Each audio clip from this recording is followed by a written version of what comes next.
Well, hello, beautiful spirits. I thought I would come on post election, just me and you together, and take a look at the cards. And let's take a look at what we find.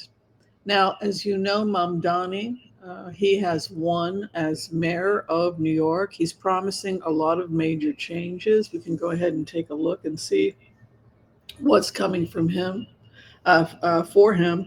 I have to say, though, when I put myself in the shoes of Mamdani going forward a year, 2 years ahead, I think that this will not be an easy road for him. And the reason I say that is because New York is a major economic hub. It's like with New York, you have like, it's like Tokyo or London. It's a major economic hub. And there are systems in place that he's going to find it nearly impossible to change turn a city like New York into a place that is the socialist utopia he dreams of. It's going to take more than one person to be able to do that. And in fact, I would argue that before he even won, the powers that be are working very hard to make sure that he is removed or that he is a failure as a mayor. And there are reasons that this is happening to Mamdani that are partly his fault.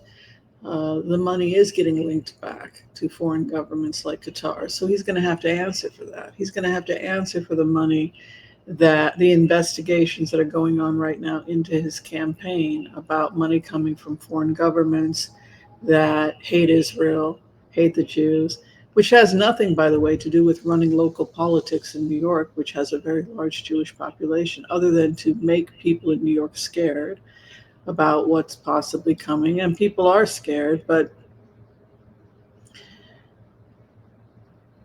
Bill Blasio, when he became mayor, I used to live in New York, and if you can't deliver quickly on your promises, like within a very short amount of time, you'll lose your constituents. And New York sees through BS pretty quickly. So there might be a lot of enthusiasm about someone who's progressive coming in, but it quickly will turn sour if there's no changes. I think I'm going to go ahead and you can put it in your calendar. Within 9 months, things are going to be very different for Mamdani, and I think he's going to get hit from multiple sides. He's certainly going to be hit by the Republicans, but his anti-Semitic links and his links to Hamas and foreign governments like Qatar is probably going to be the main thing that takes him out. If that doesn't take him out, then it will be the Republican push to deport him out of the United States.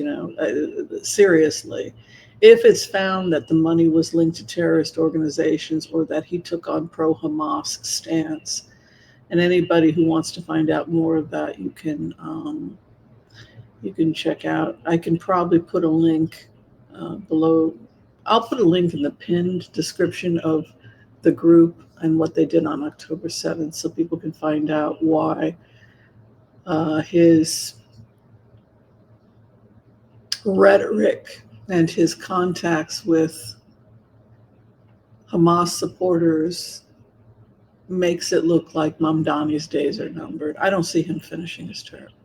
But I could be completely wrong. Let's go ahead. Not that democratic socialism isn't a great idea. I mean, I'm convinced that Mamdani got his ideas from Golda Meir and David Ben-Gurion, because those philosophies which were integrating into Palestinian life made their way into the Palestinian movement and the PLO, which was these socialist ideas.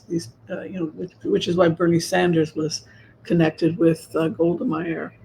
All right, the old kibbutz model of democratic socialism, right? All right, let's go ahead. We'll do the empath prayer. We'll go in and take a look. Sound good? Yay.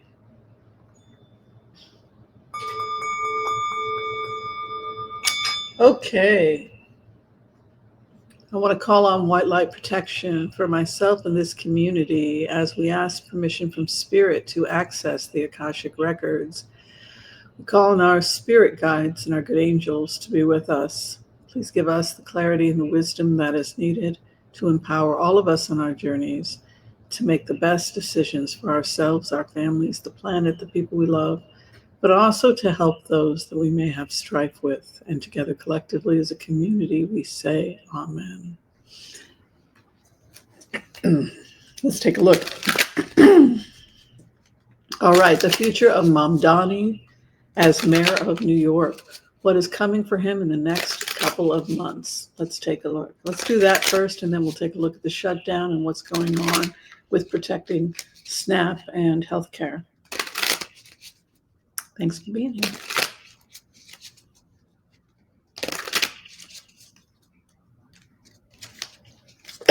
Excuse me. You know, a lot of people think that Cuomo was mediocre, but mediocre would have been better, right? The candidate, there weren't great choices for candidates, right?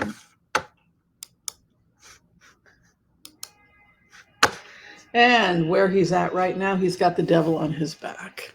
The devil is right over Mamdani, and it is connected to a man in a position of power. It could be the presidency, but the problem here with Mamdani is his links or his connections with questionable people, or this is what he's connected to the wrong group of people.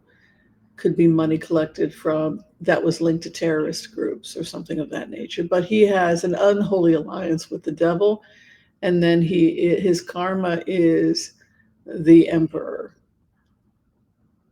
or his connection with that. Let's find out what that's about. But he's got the devil as his base card. So ultimately, you know, I always say you can give an entire reading from a base.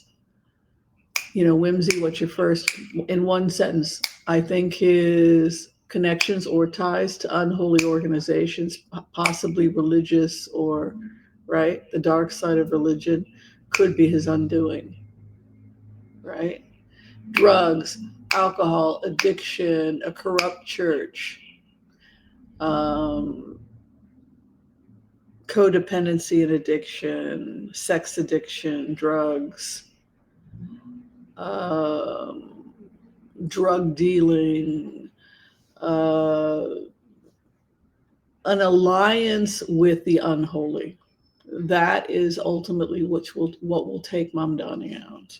And again, I want to be very clear that democratic socialism is, in my opinion, the best way to go. You can do it as an umbrella where you have capitalism but you have a safety net for the most vulnerable so that nobody ever is homeless, where you support innovation and capitalism and independence, but you also have to have that safety net so that the most fortunate among us take care of the most vulnerable, right? So these ideas are good ideas.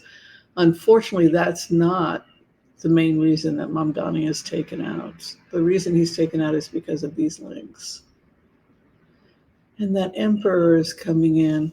Where he's at right now, he's all about the socialism. Yay, democratic socialism. Give to the needy, give to, justice he wants to go in and tear it up. He wants to get into the finances of New York, break it open and find out how much money we got and redirect the money to people who truly need it. So he's all about redirection of money.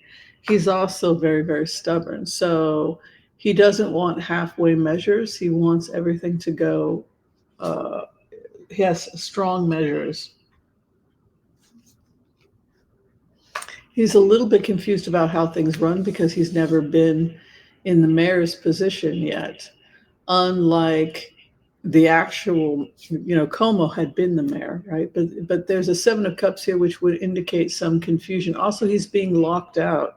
I'm seeing that Mamdani is being denied access to certain documents. I would like the file, please.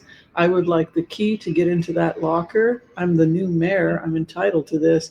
This King of Cups and this confusion and this energy coming in of a pushback, it's as if the door is locked and he cannot get into the mayor's office. He cannot get even access to the stuff he's entitled to. So on day one, they're going to be making it difficult for him to get access to documents or information that he may think is important to his job. He's ready to slay the beast. He's got the Five of Swords in his past, and he is met with resistance. Knight of Pentacles moving into sixth position would indicate slow and steady. That King of Swords also. I'm sorry, you cannot vote because you don't have an ID, and you got to have a mask for COVID. It's like that SNL video about strolling to the polls where they can never vote, right? So the King of Swords is there kind of blocking the way. And then we also have another block here coming with the Knight of Pentacles moving into sixth position, which would indicate a slowing or a block. But you also have this just confusion as if he was kind of naive in a way. He didn't know this was going to happen. Where he's at right now, riding the waves of victory with an Ace of Swords in his immediate environment, and what his opposition is fearing imprisonment or being locked up. Interesting. So his opposition fears, so that makes me think it's a lot of Republicans connected with the Epstein files. Hopes and fears, Knight of Cups, that he can be a good. So he has these romantic ideas. I need to be a good king for all, right? So he's got this Knight of Cups coming in. He's naive. The Queen of Cups rubs her lamp. I think he has major delays here. There's theft in his seventh house, which would indicate also there's something about corruption or something coming in on him regarding the money. And the thing is he's a romantic guy. He has these romantic aspects. I get the impression he may be LBG. Is he LGBTQ? If he is, I would think that it would not be public information because it comes from a very conservative culture. But there's a possibility also, you get the energy that he could be LGBTQ, and that could be information that's not public. I just get there's something there possibly with that. Okay, and so if they attempt to use it against him, not anybody in the liberals wouldn't care, but people who are religious Muslims might have an issue, or extreme religious groups might. Okay, let's take a look at the snaps benefits. Ultimately, what the cards are saying is that he's going to be blocked every turn of the way, and his alliances or dealings with questionable groups could be his undoing. So we'll just have to see how it plays itself out. All right. Let's take a look at the shutdown. Let's just do 4 cards.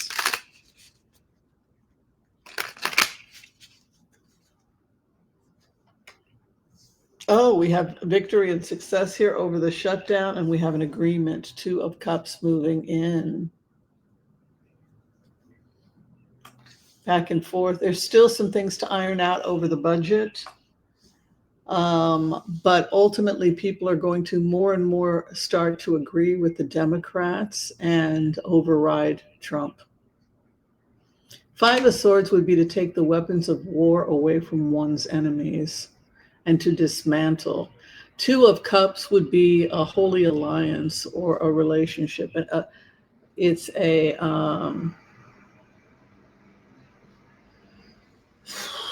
when you give allegiance to something. It's when you give a vow or allegiance or troth, or when you give a commitment to something. And there's also some beautiful healing energy that's associated with that card.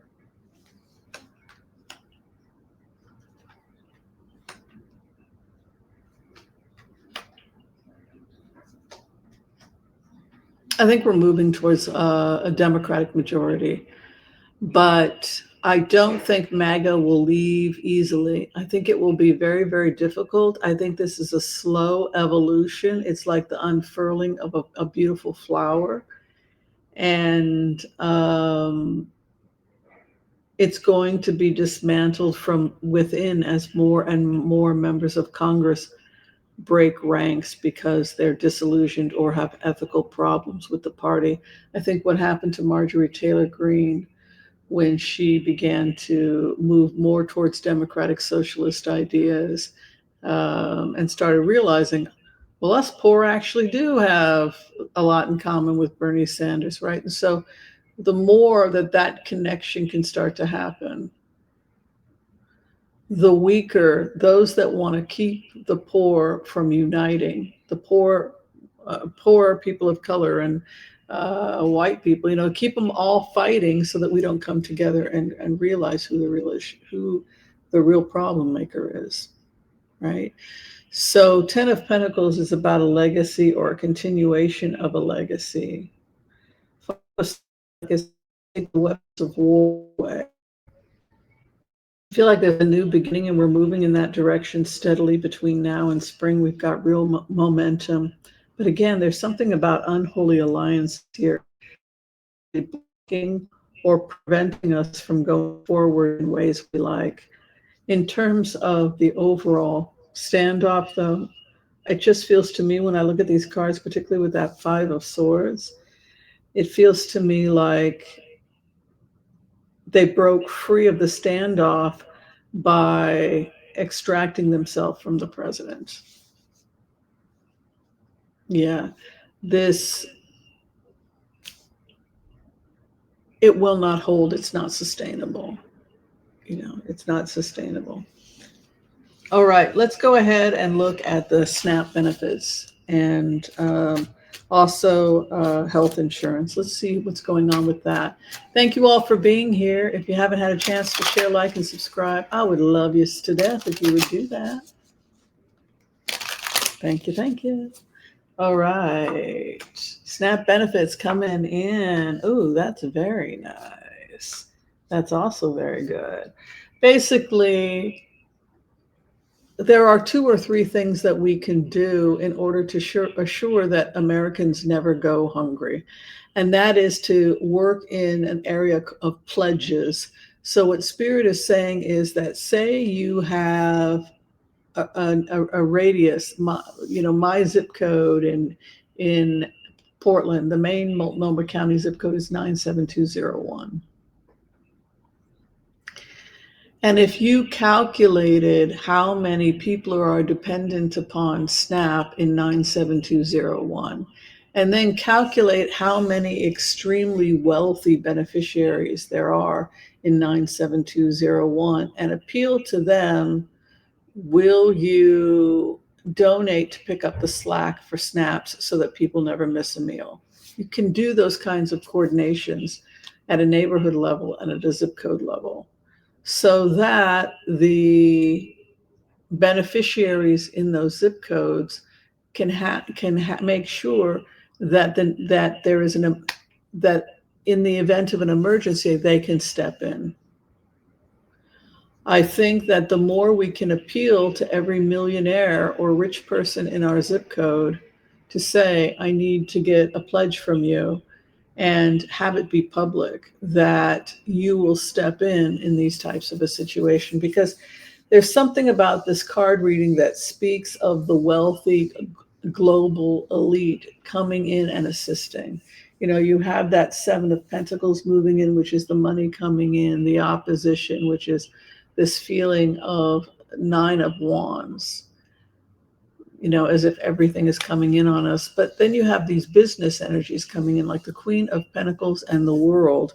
So I really do think, not to make the rich feel terrorized, but that is something to really think about, is that, the king would do that. The king would, oops, I got him upside down. The king would hand out food on Christmas Day and stuff. That was what the aristocrats did, right? They handed out to the needy. It was their obligation. And that kind of commitment to one's community is something that we must go back to. Not just what's going on in DC, but what's happening in our own zip codes. And how much can we each commit to making sure that the poor in our own zip code, or the people that are most needy in our county or in our municipality or in our towns. And if our towns are doing great, then we go on to the next town so that this doesn't happen again. But this feels to me like there's a move with SNAP and the poor for some kind of global assurances that this will never happen again. and that we will always have contingency plans so that this never happens again. Yeah, that's where we need to go with this. All right, let's take a look at healthcare and then we'll be done.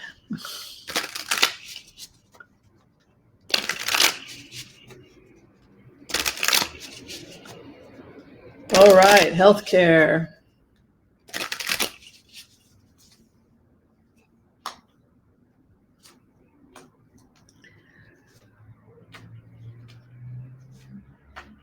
Healthcare has become too expensive, right? It's like I had a little anxiety, so I called the doctor and they wanted to put me on 3 separate pills. So for little anxiety, right? So why not just change up your diet, have a little bit less sodium, a little bit less caffeine, do some mantras, go for a walk, maybe get some counseling, but instead of just running for the 3 drugs. So there has to be some kind of a reform in our healthcare. Sometimes you need pharmaceuticals, and sometimes we're too heavy-handed in our prescription, in the way that we treat people in this country. The opposition is the high priestess. That could be like the FDA or the medical professionals. So, and then you have this theft. It's almost like we're spending all this money to get healthy, but it's all the money is going towards bureaucracy and drug companies and everything else. And then you have theft. And then the healthcare workers is the healthcare worker and the thief are in two opposite sides. People become doctors because they want to help people for the most part. Everybody I knew who went to med school was there for the right reasons, unless I was blocking something, right? But the healthcare provider is very different than the healthcare system and everything else. So you have this theft as the main problem.